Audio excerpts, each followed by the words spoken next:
రాష్ట్రంలో అంతర్యుద్ధం రాబోతుందని నిన్న కొద్దిగా 2 రోజుల క్రితం మాజీ ఎంపీ గోరంట్ల మీద వ్యాఖ్యలు చేస్తారు. దాని మీద పోలీసులు కూడా ఫిర్యాదు నిజంగా అలాంటిది ఏమన్నా సమాచారం ఉందా మేడం? అంటే ఆయనకి ఎలా తెలిసింది, ఆయన ఇంటెలిజెన్స్ ఎలా పనిచేస్తుందో తెలియట్లేదు. కానీ ఆయన ఇంటెలిజెన్స్ ముందు వైఎస్ఆర్సీపీలో జరగబోయే అంతర్యుద్ధాల గురించి మాట్లాడుకోమనండి. ఆ అంతర్యుద్ధాల గురించి మాట్లాడుకుంటే తర్వాత మా అంతర్యుద్ధాల గురించి తర్వాత అతను మాట్లాడవచ్చు. కానీ ఒకటి మాత్రం క్లియర్గా చెప్తున్నామండి, నాకు నోరు ఉంది కదా, నోటికి వచ్చినట్టు మాట్లాడేస్తాను అని అనుకోవడానికి ఇంతకుముందు గవర్నమెంట్ కాదు. ప్రజల్ని రెచ్చగొట్టే విధంగా మాట్లాడడం కానీ, సమాజంలోని ఇబ్బందులు పడే విధంగా, సమాజంలో ప్రజలు కూడా ఇబ్బంది పడే విధంగా కనుక మాట్లాడే పరిస్థితి ఉంటే కనుక వాళ్ళ మీద ఎట్టి పరిస్థితి చట్టపరమైన చర్యలు తీసుకోవడానికి ఎక్కడా కూడా బ్యాక్ స్టెప్ వేసే పరిస్థితి అయితే ఉండదు. ఒకటి మాత్రం చాలా క్లియర్గా గుర్తుంచుకోవాలి, ఇది మీ గవర్నమెంట్ కాదు.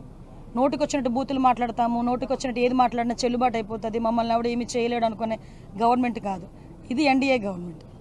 ఎన్డీఏ గవర్నమెంట్లో తప్పు చేసిన వాడు ఎవడైనా కూడా శిక్ష ఒకలాగే ఉంటుంది. నువ్వు నోటికి వచ్చినట్టు రెచ్చగొట్టే విధంగా మాట్లాడతాము, దానికి మాకు సంబంధం లేదు, మీరు మమ్మల్ని ఏమి చేయలేరంటే కనుక ఊరికనే ప్రసక్తి అయితే ఉండదు. లీగల్గా అడ్వైస్ తీసుకుంటాము, డెఫినెట్గా చట్టపరమైన చర్యలు అయితే తీసుకుంటాం.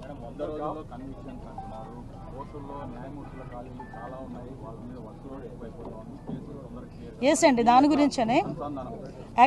గురించేనే రీసెంట్గా గౌరవ చంద్రబాబు నాయుడు గారితో ఒక మీటింగ్ కూడా ఏర్పాటు చేసుకోవడం జరిగిందండి. పీపీలు ఏపీపీలు మొత్తం అన్ని కూడా మేము అన్ని ఫిల్ చేసుకోవడం ఒక ఎత్తు అయితే, ఈ ప్రాసిక్యూషన్కి సంబంధించి ఎవిడెన్స్ సబ్మిట్ చేయడంలో ఫోరెన్సిక్ డిపార్ట్మెంట్ కూడా లేట్ చేయకుండా వితిన్ 5 డేస్లోనే ఫోరెన్సిక్ రిపోర్ట్ ఇవ్వడానికి కానీ, డాక్టర్స్ దగ్గర నుంచి వూండ్ సర్టిఫికేట్స్ రావడం కానీ, ఇవన్నీ కూడా మేము టార్గెట్ పెట్టుకున్నామండి. ఈరోజు 100 రోజుల్లో కన్విక్షన్ పడాలి అని మేము టార్గెట్ పెట్టుకున్నాం. ఆ టార్గెట్ ఫుల్ఫిల్ అవ్వడానికి